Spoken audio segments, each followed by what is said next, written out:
Revisaço de direito administrativo são 5 blocos de 10 minutos. Esse é o nosso bloco de número 5. Vem comigo.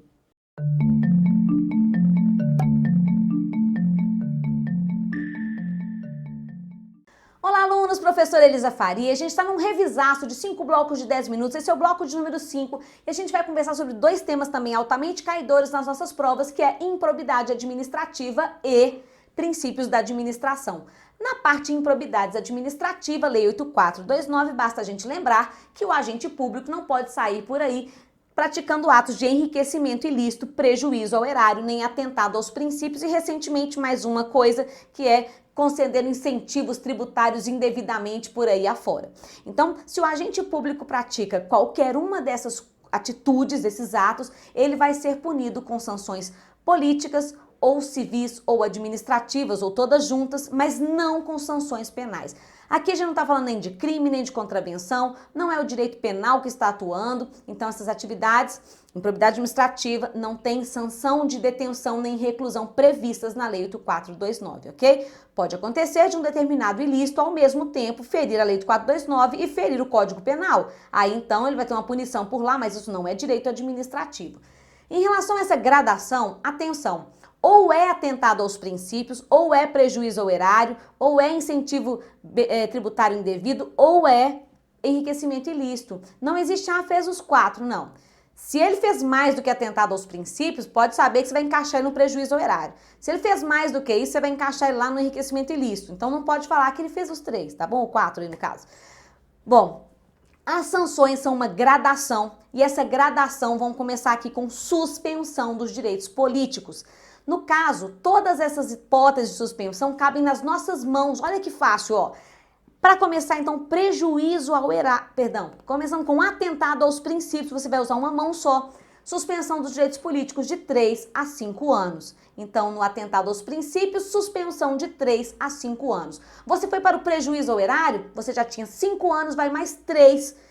Suspensão de 5 a 8 anos, 5 a 8 anos para o prejuízo ao erário. E aí aquele incentivo beneficiário lá indevido, benefício tributário indevido, também está nesse aqui do prejuízo ao erário, que vai de 5 a 8 anos. O pior de todos, que é enriquecimento ilícito, você já tem 8 e vai de 8 a 10, tá? Acabou seus dedinhos aqui, ó, 10, 8 a 10. Então ficou 3 a 5, 5 a 8, 8 a 10, acabou. Então a gente pegou atentado aos princípios, prejuízo ao erário e enriquecimento ilícito. Há também uma proibição de contratar com a administração pública, que vai ser por 3 anos no caso de atentado aos princípios, 5 anos no caso de prejuízo ao erário e 10 anos no caso de enriquecimento ilícito. Pega ali a metade exatamente aí dessa nossa ideia, inclusive, da suspensão. E ainda uma multa civil. Além de ressarcir os cofres públicos, a administração vai exigir, na verdade a justiça vai exigir, que essa pessoa pague uma multa, essa pessoa que foi ali improba. E que multa é essa? Essa multa, ela é tão maior quanto mais grave for o ilícito, tá? Nós vamos de cima para baixo agora. Enriquecimento ilícito, 3 vezes o valor do acréscimo patrimonial indevido na forma de multa civil. O prejuízo ao erário, a gente vai ter até 2 vezes o dano ao erário. E cuidado porque aquele de incentivo, eu sempre erro o negócio, né? Benefício indevido, concessão de benefício tributário indevido, concessão de benefício tributário indevido, em vez de colocar 2 vezes o dano, vai ser 3 vezes o dano. Que dano é esse? O valor que não foi arrecadado pela administração por conta desse benefício indevido, tá? E no caso do atentado aos princípios, a base é a remuneração. E aí vai falar assim, 100 vezes a remuneração. No que tanto? Não. É porque a base é a remuneração, no outro a base era o dano e na outra era o acréscimo patrimonial indevido. Então, 100 vezes a remuneração é muito menos do que 2 vezes o dano ou 3 vezes o dano e do que 3 vezes o acréscimo patrimonial indevido, ok? Bom, além disso, é claro, o agente público vai perder o cargo, então tem a perda da função pública, que nada mais é do que ser demitido, ou do cargo, ou do emprego, etc., ser desligado da administração pública em caráter punitivo. Não existe ato de improbidade administrativa, sem a participação de um agente público, tá? Um hacker invadiu o sistema, pegou o dinheiro da administração pública todo. Isso não é chamado de ato de improbidade, porque esse hacker atuou sozinho, sem a participação de nenhum servidor. Se o servidor participou, aí beleza, a gente passa a ter ato de improbidade administrativa. Ah, quer dizer que o hacker pode invadir então aí, pegar o dinheiro todo? Não, vai ser punido lá no direito penal, mas não aqui no direito administrativo, tá bom? Outra coisa importante sobre a improbidade administrativa é que as sanções são aplicáveis independentemente de ter ocorrido um prejuízo ao erário. Eu posso ter tido um atentado aos princípios super simplesinho. É lógico, gente, nada é simples, né? Mas no sentido, então, de que nem causou um prejuízo ao erário, alguém ali foi negligente em relação às atribuições do cargo, ou deixou de dar transparência de um ato da administração, mas depois corrigiu, eu posso ter a condenação por atentado aos princípios, independentemente de ter havido, ocorrido ali o prejuízo ao erário, tá bom? E independentemente também da aprovação ou não das contas do agente público lá pelo Tribunal de Contas. Ô, prof, tá bom, mas como é que eu vou saber se é atentado, se é prejuízo? Como eu vou decorar aquele artigo 9º, 10, 11? Como é que eu faço? Muito fácil. Você vai só grifar com a canetinha fosforescente aí o começo do verbo, o verbo que inicia a descrição dos tipos de improbidade. Você vai começar sabendo do artigo 9º, porque todos eles o verbo é assim, ó: receber, adquirir, perceber, usar.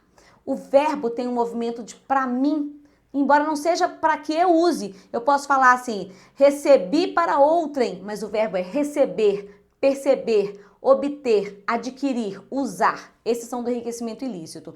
O sentido do prejuízo ao erário é invertido, é um sentido ligado à ideia de fazer com que o outro seja favorecido. Os verbos são conceder, permitir, doar, facilitar, tá bem? E nesse ainda o frustrar contratos, sejam ele contrato de administração pública, contrato comum de licitação ou contrato de PPPs, eu frustrei o contrato, certamente algum prejuízo ao erário vai acontecer ali. E no caso dos atentados aos princípios, os verbos são neutros, são verbos que falam deixar de prestar contas, deixar de isso, aquilo, outro, ou seja, não há uma conduta que você já enxergue como prejuízo ou enriquecimento na descrição dela, tá bom? Nesses atentados, então, aquelas penalidades lá mais leves que a gente já sabia.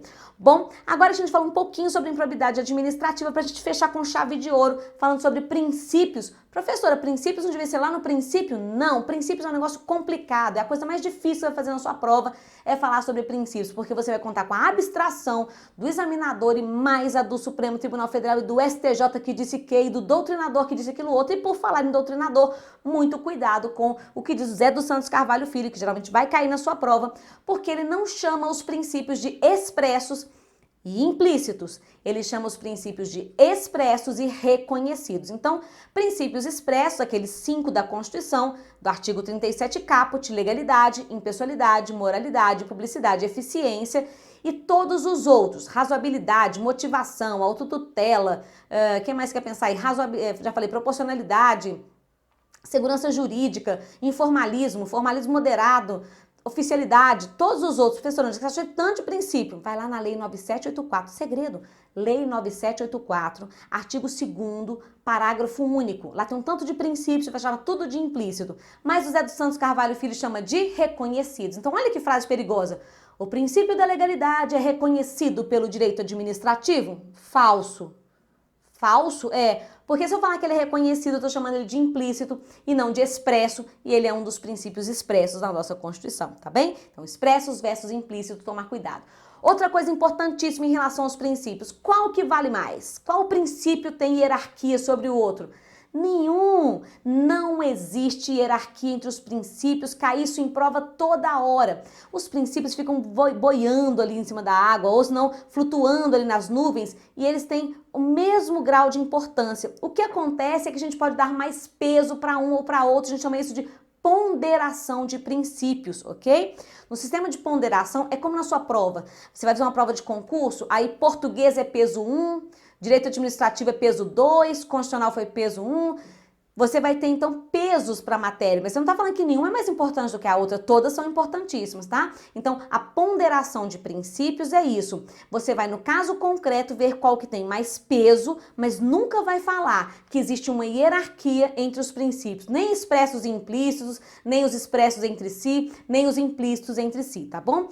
E para a gente fechar essa ideia de princípios, lembre-se que os princípios do LIMP, eles são aplicáveis a toda a administração, seja ela direta ou indireta, sejam ali as pessoas jurídicas de direito público ou de direito privado, porque elas correspondem a limitações, sujeições que a gente impõe ao administrado. Daí vem decorrente a realização de concurso público, a realização de licitação para a compra de bens, a prestação de contas, o dever de sigilo de algumas informações, tudo isso são limitações que a gente impõe à administração.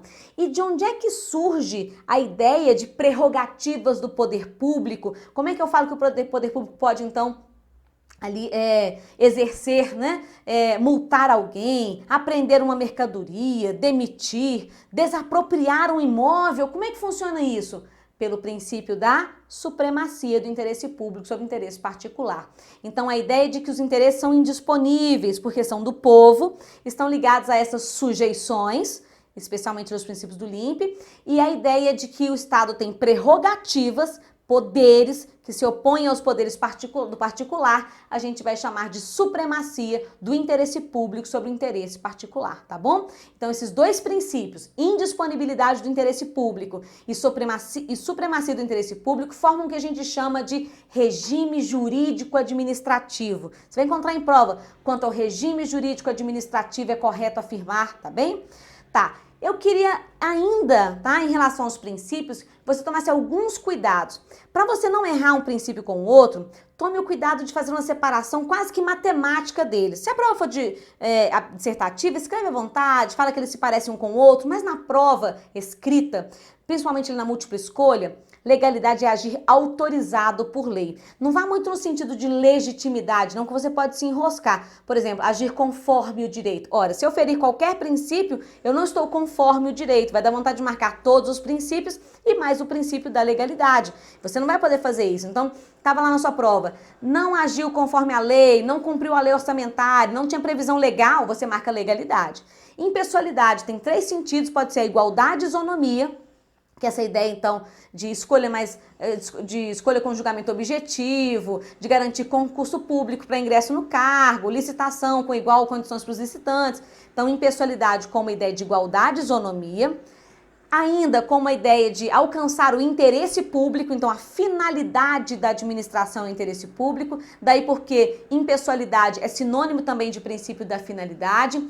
E ainda com relação ali à ideia de não haver proveito pessoal, então impessoalidade, não ter proveito pessoal. O prefeito não pode falar que ele inaugurou aquela ponte porque ele quis, não, ele fez com o nosso dinheiro que a gente mandou na lei orçamentária, tá bom? Então legalidade e impessoalidade. Moralidade é a conduta ética, proba, honesta, de boa fé do nosso agente público, tá sempre ligado aos costumes, especialmente às práticas que se espera na administração pública, tá extraída da disciplina interna da administração. O princípio da publicidade, que garante a ideia de transparência, mas não absoluta, porque há as condições de sigilo previstas expressamente na lei. E ainda o princípio da eficiência, que vem trazendo a ideia de uma administração pública gerencial, focada em resultados, economicidade, e que veio para se somar com os outros 4 princípios que antes já existiam, que se chamam princípios burocráticos. Cuidado, princípios burocráticos não são princípios ruins, tá? Eles vêm abandonando o patrimonialismo de antes da Constituição de 88. Antes, assim, o dinheiro é meu, eu não presto contas, não faço nada, não. Agora o Estado presta contas, o dinheiro é seu, é do povo. E aí a gente tem, então, os princípios da legalidade, impessoalidade, moralidade e publicidade como princípios da burocracia ou princípios burocráticos. Se somando a eles, vem o princípio da eficiência, trazendo a ideia também de foco em resultados, que é a ideia de administração gerencial. E por falar em resultados, eu espero que o seu resultado seja fantástico na prova de direito administrativo. Me conta depois aqui nesses comentários como é que você está indo em direito administrativo. Eu espero vocês nos nossos próximos vídeos aqui do YouTube.